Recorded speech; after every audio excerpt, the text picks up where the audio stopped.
Curso básico de fotografía digital.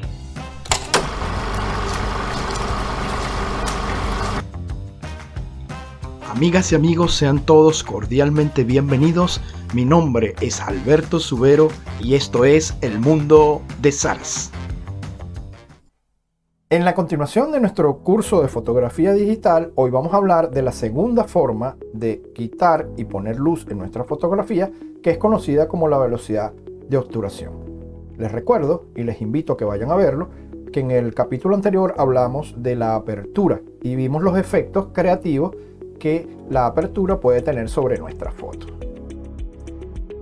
En este capítulo vamos a hablar de la segunda forma de agregar o quitar luz a nuestra fotografía, que es la velocidad de obturación. Ahora, ¿qué es la velocidad de obturación? Para entender eso hay que dividirlo en dos: las llamadas cámaras DSLR o con espejo y las mirrorless. En el caso de las cámaras con espejo, la cosa funciona más o menos así. Acá está el sensor que está fijo y acá hay un mecanismo de dos cortinillas que suben y bajan. Primera cortinilla sube, libera el sensor para que la luz impacte el sensor y podamos captar nuestra fotografía, y hay una segunda cortinilla que baja y tapa el sensor nuevamente. Bueno, el tiempo que tarda todo ese proceso, es decir, desde que comienza a levantar la primera cortinilla hasta que baja la segunda y vuelve a tapar el sensor, se conoce como velocidad de obturación. Es decir, es el tiempo que el sensor está completamente expuesto a la luz, de manera que en ese tiempo es el tiempo que él tiene para grabar, para imprimir la fotografía. En el caso de las cámaras con espejo, el funcionamiento es ligeramente diferente, porque ese mecanismo de cortinillas, aunque está presente, ya no cumple la misión de liberar y volver a tapar el sensor para tomar nuestra fotografía. Más bien cumple papeles de protección del sensor cuando cambiamos la lente para que este no se ensucie, y lo que se hace es que el sensor se enciende o se apaga electrónicamente el tiempo que nosotros hayamos predefinido en el comando que permite regular la velocidad de obturación. Entonces, la velocidad de obturación, al igual que la apertura, tiene una escala. Esa escala está dada en pasos. Cuando paso de una velocidad a otra, estoy quitando o poniendo un paso de luz. Aquí tenemos la escala en este sentido, de izquierda a derecha.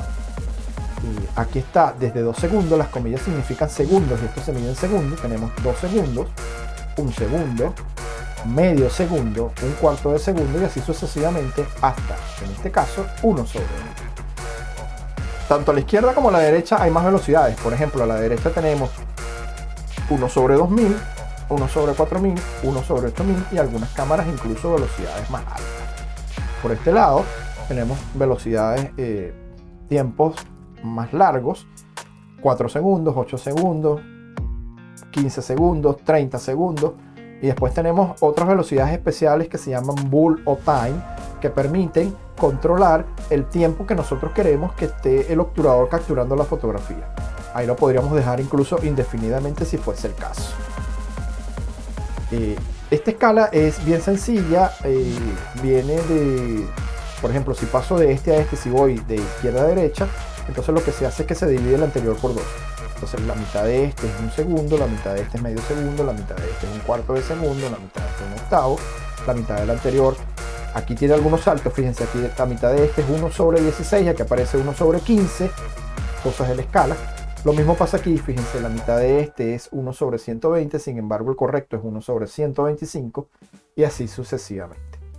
Las velocidades que están a este lado, por encima, digamos, de 1 sobre 30, 1 sobre 60, se consideran velocidades rápidas. Las velocidades que están a la izquierda se consideran velocidades lentas. Mientras más a la izquierda estemos, las velocidades son más lentas. Ahora, otra cosa que hay que tener claro es que al igual que lo que pasa en la apertura, cuando nos movemos de una a otra, quitamos o ponemos luz. Por ejemplo, si estamos en una velocidad de obturación de 1/8 y pasamos a una velocidad de obturación de 1 sobre 15, como vamos hacia la derecha, al igual que pasaba en la apertura, perdemos un paso de luz. Por el contrario, si estamos en 1 sobre 15 y pasamos a 1/8, vamos hacia la izquierda, hemos ganado un paso de luz. Entonces, hacia acá ganamos luz, hacia acá perdemos luz. Tenemos más velocidad en la captura, pero perdemos luz. Por acá tenemos tiempos de captura más lentos, pero ganamos luz. Ahora, La pregunta es, ¿qué impacto tiene esto en nuestra fotografía? Vamos a ver algunos ejemplos. Fíjense, acá tenemos una serie de 12 ejemplos, 6 en cada lámina, son 2 láminas, esta es la primera. Aquí lo que estamos variando es la velocidad de obturación. Vamos a empezar en un segundo y vamos a ir respetando la escala, dividiendo cada vez, pasando al paso siguiente, pues dividiendo entre 2. Bueno, aquí tienen una fotografía borrosa, trepidada. Esos dos conceptos se suelen confundir, aunque no son exactamente la misma cosa. Y ahorita vamos a ver en los ejemplos que las fotografías borrosas no son necesariamente, como se nos enseña, malas y pérdida de tiempo, no, sino que incluso puede ser un recurso creativo. Aquí tenemos un segundo, fíjense, vamos a ir aumentando la velocidad. La fotografía se sigue viendo borrosa, pero a medida que vamos aumentando la velocidad, fíjense que ya las cosas se empiezan a definir. Se empiezan a ver las cosas en movimiento. Fíjense acá, aquí ya se empieza a ver el movimiento de este juguetico. La niña cada vez se está definiendo mejor. 1/16, fíjense. Ven, aquí ya se está formando como una especie de remolino que no está ahí, es producto de la captura del movimiento que está haciendo la cámara. Y vean acá, 1/30, fíjense que la cámara ha capturado perfectamente el movimiento y la niña se ve prácticamente bien definida. Hay todavía detalles en el pelo y esas cosas, pero ya se ve bastante mejor. Seguimos aumentando la velocidad, fíjense, 1/60.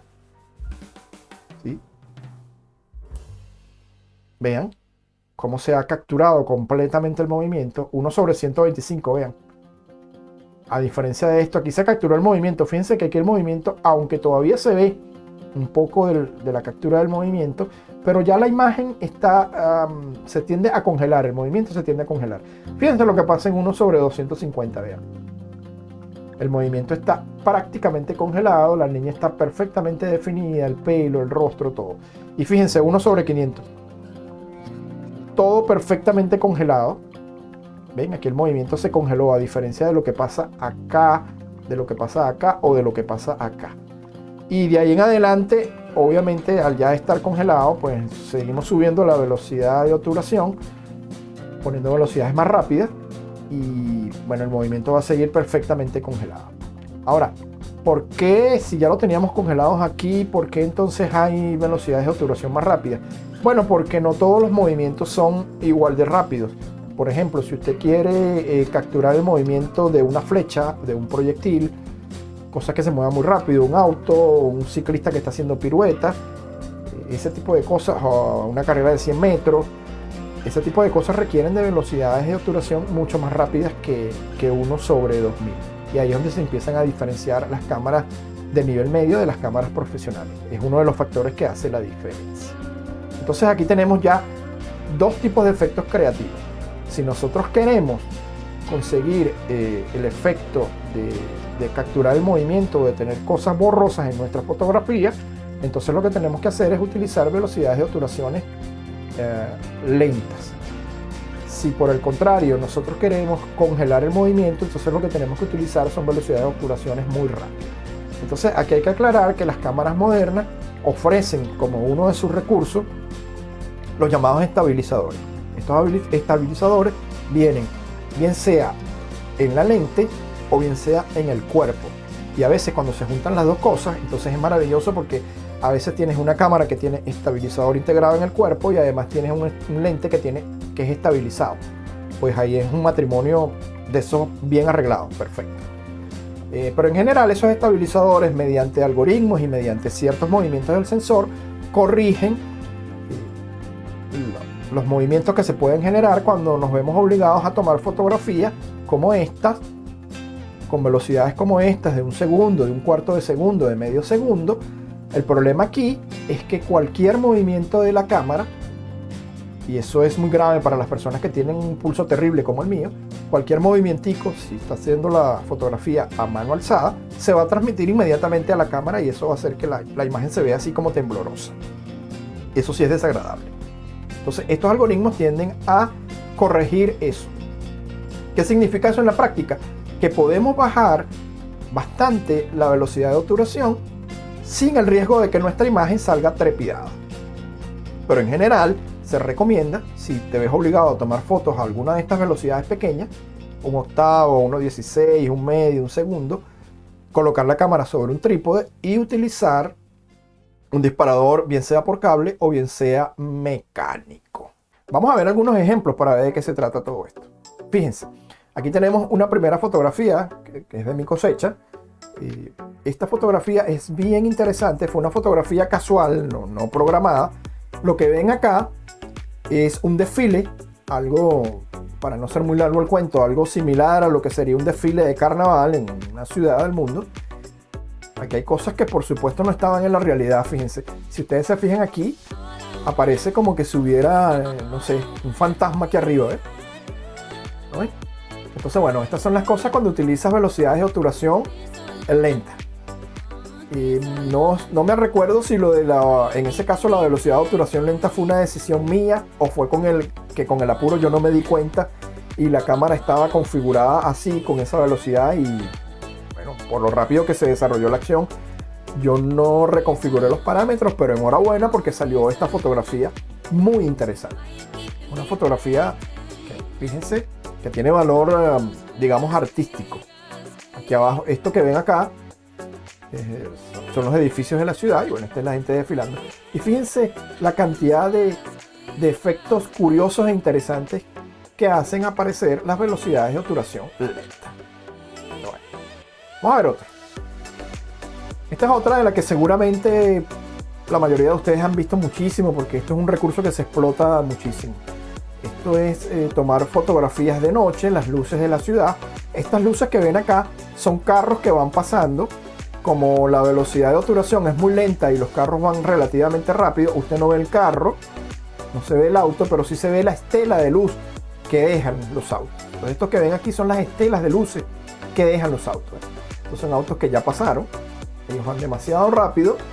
Como la cámara está capturando a una velocidad muy lenta, lo que captura es la luz.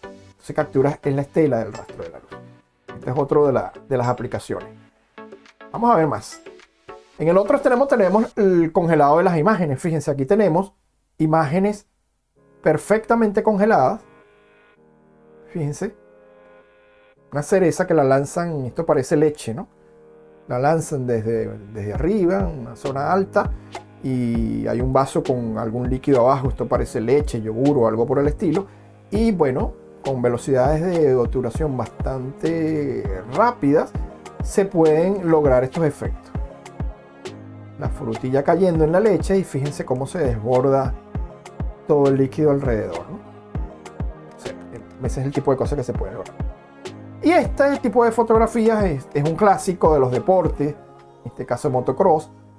Fíjense, alguien en una moto haciendo piruetas y la cámara es capaz de congelar completamente el movimiento y son unas fotografías muy llamativas, muy interesantes y muy curiosas, ¿no? Entonces, esas son cosas que hacen de nuestra fotografía, que le dan un toque muy interesante a nuestra fotografía y son las cosas que nosotros tenemos que decidir antes de tomar la fotografía. ¿Cuál es el efecto que queremos lograr en nuestra foto? Bien, y el otro tema del que vamos a hablar ahora es la sensibilidad ISO.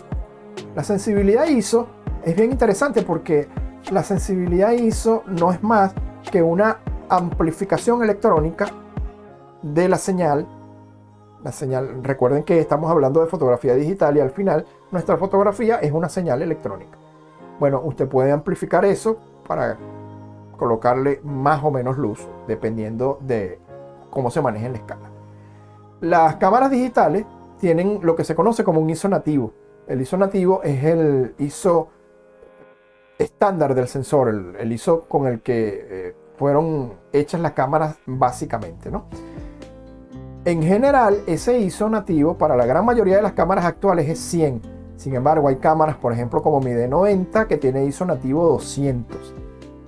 ¿Sí? Hay algunas cámaras que tienen ISO nativos por debajo, o hay otras que tienen ISO nativo 100 y que permiten forzar ISOs por debajo de 100. 50, 75, 25. Aquí hay que aclarar una cosita. Todo esto viene del tema de la fotografía analógica, ¿no?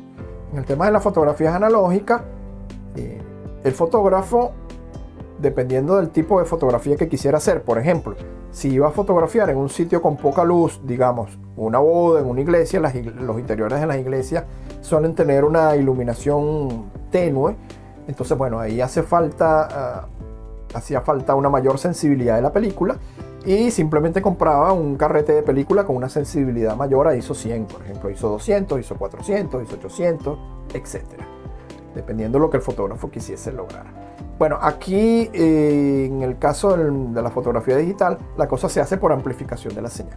Y tenemos una escala que simplemente va multiplicando por 2 el anterior. Fíjense, 50, 100, 200, 400, 800, se multiplica por 2. Y en cada una, cuando paso de una a otra, lo que estoy es agregando un paso de luz. Por ejemplo, si voy de ISO 50 a ISO 100, he agregado un paso de luz, es decir, he multiplicado la luz por 2. Fíjense que aquí lo tienen. Si voy de 50 a 200, he multiplicado la luz por 4. ¿Sí? ¿Por qué? Porque de aquí a aquí es un paso, de aquí a aquí son 2 pasos. Cada paso de luz multiplica la luz por 2. Aquí tienen indicado entonces lo que pasa con todos los pasos relativo al primero. Fíjense que la X está acá. Si voy así, pero si voy al contrario, por ejemplo, si paso de ISO 800 a ISO 400, he perdido un paso de luz. Si paso de ISO 400 a ISO 200, he perdido un paso de luz. Si paso de ISO 200 a ISO 100, he perdido un paso de luz, y así sucesivamente. Es decir, si voy hacia acá, agrego luz. Si voy hacia acá, quito luz. ¿Cuál es el tema de todo esto? Que en la medida en que yo subo el ISO, como lo que estoy haciendo es una amplificación electrónica de la señal, entonces, junto con esa señal amplificada, va a aparecer el fastidioso y siempre presente ruido digital. Y ese es el tema. El tema es controlar el ruido digital. ¿Qué sucede? Que cada cámara es un mundo. Cada fabricante tiene una filosofía distinta, cada cámara y cada fabricante tienen algoritmos distintos para lidiar con el ruido, porque como se sabe que las cámaras generan ruido, junto con estos programas de amplificación de señal, vienen los programas de reducción de ruido asociados. Se mezclan las dos cosas. Entonces, bueno, dependiendo de la cámara, hay cámaras que manejan más o mejor el ISO. Esto de que manejen más o mejor el ISO significa que hay cámaras que soportan mayores niveles de ISO sin que la señal se vea degradada, porque ese es el efecto que tiene el ISO, que empieza a degradar la señal, la imagen que estamos considerando. Y bueno, en cada cámara es diferente. Entonces, dependiendo de la cámara, hay cámaras que hasta ISO 800 lo manejan muy bien. Cuando digo muy bien, quiere decir que la imagen es trabajable, es explotable. Siempre va a estar presente el ruido, pero en un nivel moderado, que no afecta pues el buen disfrute de la toma. Hay otras que lo hacen a ISO 1600, algunas 3200, ¿no? Pero el ISO siempre es una utilidad que está ahí y debemos entenderla así, porque en algunas circunstancias tenemos el dilema de ya no podemos meter más luz por la apertura, ya no podemos meter más luz por la velocidad de obturación, y lo que nos queda es entonces el tercer recurso, que es el ISO. Y entonces viene el dilema, ¿qué hacemos? ¿Nos arriesgamos a tener un poco de ruido o perdemos la toma? Entonces hay que recordar que el ISO está ahí por algo. Y en algún momento dado no nos queda más opción que subir el ISO, hay que subirlo. Ahora bien, lo ideal es que entendamos bien nuestra cámara, que la conozcamos bien y que sepamos cuáles son los límites de ISO razonable de nuestra cámara. Es decir, hasta dónde podemos subir el ISO sin que la calidad de la imagen se vea comprometida. Y nos podemos jugar en ese rango de parámetros, y con eso tenemos para lograr la exposición que deseamos. La exposición correcta o la exposición que deseamos. Bien, entonces aquí tenemos el ejemplo de la manejo de la ISO. Aquí tenemos 3 ejemplos, fíjense. Misma toma, ISO 50, ISO 200 y ISO 800. Comencemos por acá. En ISO 50, fíjense que la fotografía se ve como falta de luz, se ve oscura, hay detalles que no se distinguen con claridad. Si subimos a ISO 200, fíjense que ya la situación cambia, aunque el tono del color cambia un poco. Y fíjense que ya podemos ver detalles que antes no veíamos, en el caso de ISO 50 no veíamos. Pero sin embargo, si pasamos a ISO 800, fíjense que aquí ya se nos pasó la mano. Fíjense que aquí empezamos a perder texturas, ¿ven? Se empiezan a perder los detalles.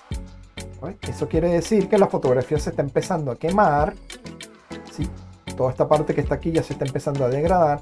Y también, si se acercan por acá, verán que hay en las zonas oscuras esos pequeños cuadritos molestos, fastidiosos. Entonces hay que tener cuidado con el manejo de la ISO. ¿Qué sucede? Que si estamos tomando una foto y ya hemos agotado las posibilidades de meter luz, bien sea por la apertura o por la obturación, no nos queda más remedio que apelar al ISO. Entonces ahí nosotros tenemos que decidir qué queremos hacer. Si nos arriesgamos a tener cierto nivel de ruido, bueno, al menos capturamos la foto o perdemos la foto. Si la foto es importante para nosotros por alguna razón, pues obviamente vamos a optar por subir un poco el ISO, a costa por supuesto de incluir un poco de ruido en nuestra fotografía. Así que en resumen, tenemos tres posibilidades de quitar o poner luz de nuestra fotografía: la apertura, la obturación y ahora el ISO. Todo esto forma un triángulo que se conoce como triángulo de la exposición y que junto con una cosa fenomenal llamada la ley de la reciprocidad nos va a permitir crear efectos artísticos en nuestra fotografía. Ese es el tema que vamos a abordar en el próximo capítulo de el curso de fotografía del mundo de Salas.